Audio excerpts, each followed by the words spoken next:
In the middle of the night, US special forces enter a sovereign country, extract its sitting president from his bed, and fly him to New York to face trial.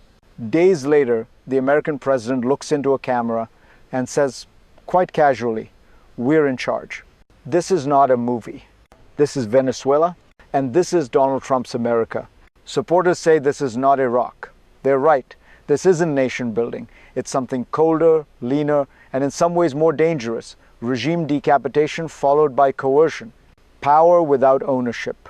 Control without responsibility. The question is not whether the United States can do this.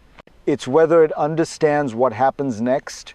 If you want to understand how global power really works in 2026, not in theory, but in practice, stay with me. And if this kind of analysis matters to you, share it. These decisions affect all of us. Because to understand Venezuela today, we have to understand why this moment happened at all. Let's slow this down and define the real problem. What happened in Venezuela is not just a military operation. It is a strategic experiment. The United States removed the head of a regime but chose not to replace the body. Instead, Washington is attempting something far more ambiguous: to run a country indirectly by pressuring the people who remain. At the center of this moment is Delcy Rodríguez, once the vice president, now the acting leader. Not a revolutionary outsider, not a democratic reformer, but a survivor of the very system the United States claims to oppose. The Trump administration insists this is realism. No purges, no elections overnight, no fantasies about instant democracy, just leverage, sanctions, threats, deals. But here is the tension. You cannot coerce stability forever, and you cannot demand obedience without redefining sovereignty itself. So the real question is not who is in charge today. It is how Venezuela reached a point where this outcome became possible and perhaps inevitable. To see that, we need to step back. To understand this moment, you have to understand the cycle that produced it. Venezuela did not collapse overnight. It unraveled over decades through a familiar pattern in modern political economy. Resource wealth created centralized power. Centralized power crushed institutions. And once institutions disappeared, politics became a zero-sum fight for survival. Hugo Chavez built a system where loyalty mattered more than competence. Nicolas Maduro inherited it without Chavez's charisma, but with deeper repression. Elections lost credibility. The economy hollowed out. Millions fled, and the state became less a government than a cartel of competing power centers. The military, intelligence services, oil executives, and foreign patrons. For years, the United States watched this decay from a distance. Sanctions weakened the regime but did not break it. Support for the democratic opposition created hope but not leverage. Then global conditions shifted. Energy markets tightened. Great power competition intensified. And Trump returned to office with a very different worldview. One that sees diplomacy as dominance and sovereignty as conditional. In that context, Venezuela stopped being a humanitarian crisis and became an opportunity. And once that calculation was made, escalation was only a matter of time. Then came the moment when theory collided with action. The raid itself was fast, precise, and spectacular. US Special Forces entered Caracas, extracted Nicolas Maduro and his wife, and left before the system could react. From a purely tactical standpoint, it was a success. No prolonged fighting, no images of American casualties, no collapsing ministries on television. But this is where the first crisis truly begins. Because removing a leader is not the same as removing a regime. What remains after decapitation is often more dangerous than what came before. Power fragments, loyalties harden, and every surviving actor starts calculating one thing: how to stay alive. Washington's response was to apply pressure, not replacement. Sanctions stayed. The oil embargo became a weapon. And Delcy Rodríguez was told explicitly that compliance was the price of survival. This approach looks clean from afar. Less blood, less cost, less chaos. But it carries a hidden risk. Coercion creates obedience, not legitimacy, and obedience lasts only as long as fear does. This is the moment where short-term victory can quietly plant the seeds of long-term failure, because now the real struggle moves underground into deals, threats, and silent resistance. What the administration is attempting now is not regime change, it is regime repurposing. The mechanism is simple in theory and brutally complex in reality. Keep the existing power structure intact, avoid mass purges, maintain pressure through sanctions, naval presence, intelligence reach, and the credible threat of force. And then demand outcomes. Oil flows, drug routes shut down, foreign influence expelled. In Washington, this looks efficient. Why rebuild a state when you can bend one? But systems do not work like spreadsheets. Every regime rests on internal bargains. The moment Delcy Rodríguez is seen as executing American instructions, those bargains begin to collapse. Military commanders ask who truly protects them. Economic elites hedge. Hardliners prepare for betrayal. Moderates disappear. At the same time, the United States faces its own contradiction. It claims to support democracy, yet it is empowering a figure deeply embedded in an authoritarian system. That choice may buy short-term control, but it erodes moral leverage everywhere else. This is the hidden machinery of power. Coercion without consent, stability without legitimacy, influence without accountability. And history tells us one thing. When pressure replaces politics, the bill always comes due. Because the next shock rarely comes from Washington. It comes from the ground. The second crisis is already taking shape, quieter but more dangerous. It is not a coup. It is not a protest wave. It is fragmentation. Inside Venezuela, power is no longer vertical. It is cellular.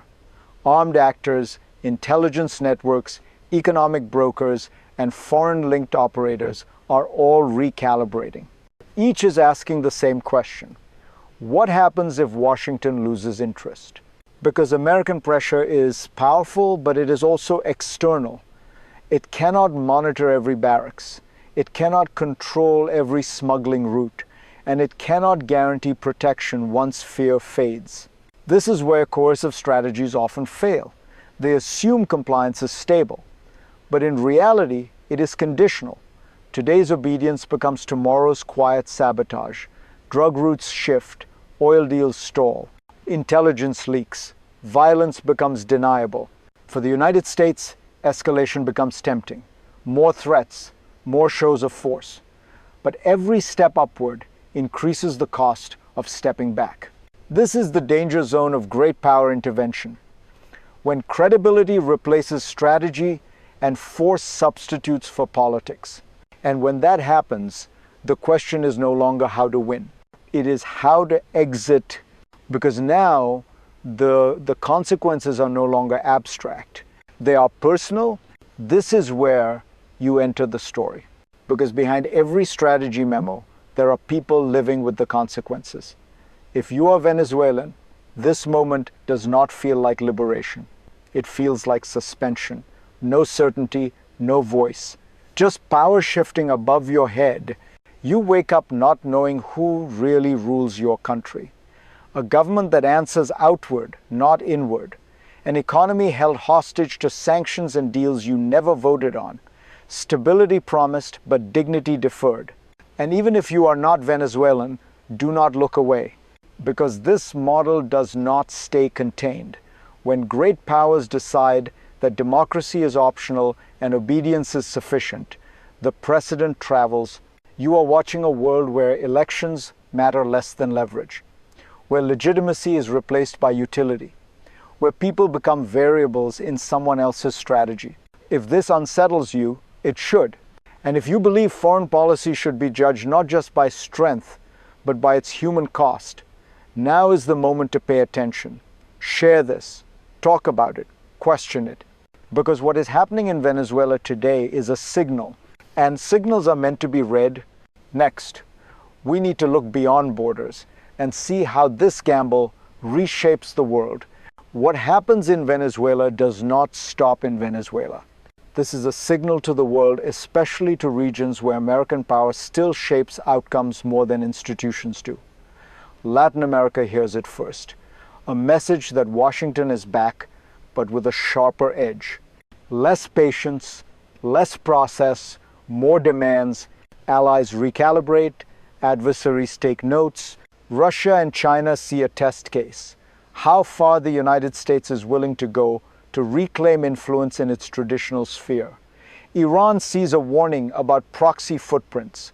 Smaller states see something else entirely, a reminder that sovereignty in this era can be conditional. And then there is the precedent. If the United States can remove a leader, bypass Congress, pressure a successor, and openly claim to be in charge, the rules quietly change. Not just for America, but for everyone watching. Global order is not shaped only by treaties. It is shaped by what powerful states get away with. This is why this moment matters far beyond oil or ideology. It is about normalization, about making coercion look routine, about redefining leadership as dominance. And once that line is crossed, it rarely snaps back, which brings us to the hardest question of all. Where does this path actually lead? So let's look forward, not with predictions, but with possibilities. There are three paths ahead. The first is the best-case scenario. Pressure works. Delcy Rodríguez cooperates just enough to stabilize the system. Oil revenues return under tight supervision. Criminal networks are disrupted. Foreign influence recedes. Over time, Washington nudges Caracas toward a controlled political opening. It is not democratic renewal, but it is managed decay rather than collapse. The second path is muddling through. Compliance is partial. Deals are made, then quietly broken. The regime survives, weakened but intact. The United States claims success, but remains permanently entangled, enforcing, threatening, recalibrating. Venezuela becomes neither free nor fully controlled, just frozen. The third path is the worst-case scenario. Internal fragmentation accelerates. Rodríguez loses control. Violence spreads through unofficial channels. Washington escalates to preserve credibility. And a limited intervention becomes an open-ended commitment, the very outcome this strategy was meant to avoid. These are not moral outcomes. They are systemic ones. And the truth is uncomfortable. Once you choose coercion over legitimacy, you give up control over how the story ends. Because power can open doors, but it cannot decide what waits on the other side. Let me leave you with this thought. The United States did not just remove Nicolás Maduro. It tested a new theory of power, that you can dominate without governing, that you can coerce without committing, that you can reshape a country from the outside and avoid responsibility for what follows. That theory may work in the short term. It often does. But history is unforgiving to shortcuts. Every time power ignores legitimacy, it creates instability that eventually demands a higher price. Sometimes in blood, sometimes in credibility, sometimes in both. Venezuela today is not just a country in transition. It is a mirror. It reflects a world where strength is increasingly detached from values and where realism is used to justify abandonment. The question is not whether Trump's gamble will succeed tomorrow. It is whether we are willing to live in a world where this becomes normal. If this analysis helped you see the system behind the headlines, stay with me. There is more to unpack. Share this conversation, challenge it, and keep asking the uncomfortable questions. Because the future of power is being written one decision at a time.